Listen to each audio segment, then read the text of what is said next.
আপনি চাকরি করতেন কই ভাই?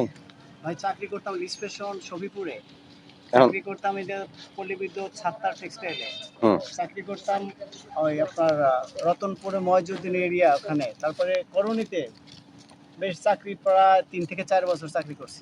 এখন চাকরি করেন না? ভালো লাগে না ভাই। এইগুলা করতেছেন কতদিন ধরে? এটা প্রায় 2.5 বছর।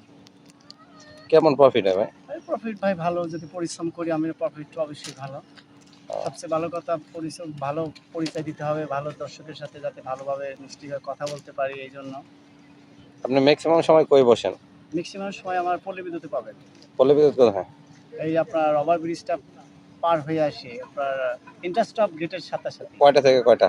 3টা থেকে রাত 10টা পর্যন্ত। ভাই চাকরি ছাড়ছিলেন কেন? ভাই চাকরি ছাড়বো কেমন, তো চাকরি হয়নি। কেন নাই ভাই? ভাই বলে যে তুমি আগে কোথায় কাজ করছো, কাজ জানো কিনা, প্লাস আমি তো ভাই আসছি শুধু চাকরি নেওয়ার জন্য, আমি তো চাকরি শেখার জন্য আসিনি এখানে। তাই অনেক গেটে যাওয়ার পরে যখন আমার চাকরি না হয়, এমন পর্যায়ে যে আমি খায়া না খাওয়া আমার দিনটা কাটে। কী করবো, কেউ আমাকে কাজও দেয় না, যে আমি নতুন মানুষ আমাকে কাজ দিবে কীভাবে, আমি যদি চুরি করে পালিয়ে যাই, হ্যাঁ সামথিং এটা হতেই পারে। তারপরে আমি কি বললাম যে আমি তাহলে কী কর্ম করি ভাই, হালকা পাতলা একটা মার্কেট থেকে কিছু মাল কিনে নিয়ে এসে আমি ফুটে বসলাম। বসার পরে আস্তে আস্তে আমি এই কারখানার টাকা যোগাযোগ করে শুরু করলাম। এখন আল্লাহ দিলে মাশাআল্লাহ আমি এখন 2-4 জন আমার মতো বেকারকে আমি সহায়তা করতে পারি। বাইরে যখন চাকরি হলো না ভাই, তারপরে আপনি এই ব্যবসা আসলেন কিভাবে? আসলাম ওই যে বললাম, আমি কিছু প্রোডাক্টস সংগ্রহ করলাম, যে কি করবো এখন চলতে হবে তো। আমি এটা সামথিং কিছু নিয়ে আমি ফুটে বসলাম। ফুটে বসার পরে তারপর ফুটে বসতে দেয় না, একটা ভ্যান গাড়ি লাগে ইত্যাদি অনেক কিছু লাগে। লাগার পরে তারপর আমি বসে আছি। বসে থাকতে থাকতে যে মালের কোম্পানিগুলো মাল দেয় তাদের সাথে আমার অ্যাড হয়ে গেল।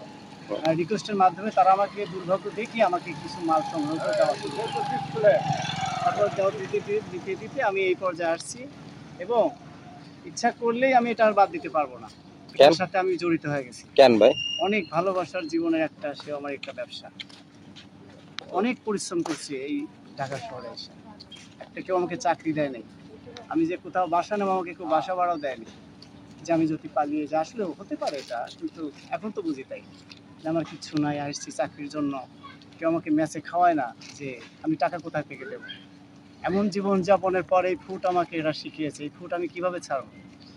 আজ আল্লাহর রহমতে 10 জনের দোয়ায় আমি 10টা ম্যানকে আমি চালাইতে পারি।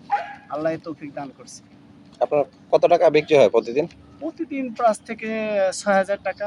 ইনকাম কিরকম আসে 6,000 টাকা? প্রত্যেক মাসে আপনার এভরিথিং মনে করেন 50 থেকে 60,000 টাকা। 50% লাভ থাকে আমার কোম্পানি ধরা, তো প্রত্যেকটা মালে 50% লাভ। আর এটা তো আলাদা কোম্পানি ভাই, ধরেন এগুলা স্মার্ট পাওয়ারের মাল। এটা আপনি চ্যালেঞ্জ করে যেখানে সেখানে বেচতে পারবেন, কোনো প্রবলেম নেই। এই মালটা আপনার 40% লাভ। এটাতে আপনার থাকবে মাত্র 25% লাভ, সব গ্র্যান্ড গ্রেড মাল। আর এগুলো আপনার 50% লাভ। এই মালগুলো রানিং মাল, সবসময় চলবে। তাই আমি বলতে চাই, আমার মতো যত কোনো বেকার যুবক থাকেন, আপনারা নিজেই সংগ্রহ করে এই ব্যবসাটা শুরু করার পরে দেখবেন যে আপনার এই বেকারত্ব থাকবে না, আপনার দেখা দেখে আরেক ভাই দাঁড়া যাবে। আর সবচেয়ে বড় কথা, আপনার মনোবল সাহস থাকতে হবে। আর আপনার জানে একটা লোক কথা বলতে পারে, ফুটপাতে এগুলো বেচেনে ভালো মন্দ আপনার গায়ে হয়ে যাবে। আপনার মাল যদি সত্যি ভালো বেঁচে থাকেন, ওই ভাই আপনাকে ধন্যবাদ না দিলেও সরি বলে যাবে, যে ভাই আসলে ভুল বলছিলাম। এরপর যদি আপনি সত্যিকারের সততার ভিতরে ব্যবসা করে, দেখবেন আপনি ওই ম্যানটা আবার 8-10 জনকে আপনি চালিয়ে নিতে পারবেন। তাই সবাইকে অনুরোধ করছি, বেকারত্ব বসে না থেকে আপনার মনোবল, বুদ্ধি, সাহস জুগিয়ে আপনি আসুন, আমাদের মতো পরিশ্রম করে ব্যবসা গড়ে তুলুন। এবং এর পুঁজি লক্ষ লক্ষ টাকার প্রয়োজন নেই, 5 থেকে 10,000 টাকা। 10,000 টাকা হলে আপনার ইনভেস্ট করা শুরু হয়ে যাবে। প্রফিট আসবে, প্রত্যেক মাসে আপনি প্রফিট পাবেন। আপনার তো ম্যাক্সিমাম সময় দেখা যায় পল্লী বিদ্যুৎ, এখানে কি আপনার পল্লী বিদ্যুৎ যদি আপনার মনে করেন কেউ গাড়ি নিতে চায় বা হুট করে তো নিতে পারে না বা জায়গা পাওয়া যায় না, সেখানে কি করা যায়? সেক্ষেত্রে আপনাকে একটু সময় ধারণ করতে হবে। পল্লী বিদ্যুৎ থেকে আরও কাছাকাছি জায়গা আছে, আপনার ব্যবস্থা করলে হওয়া যাবে।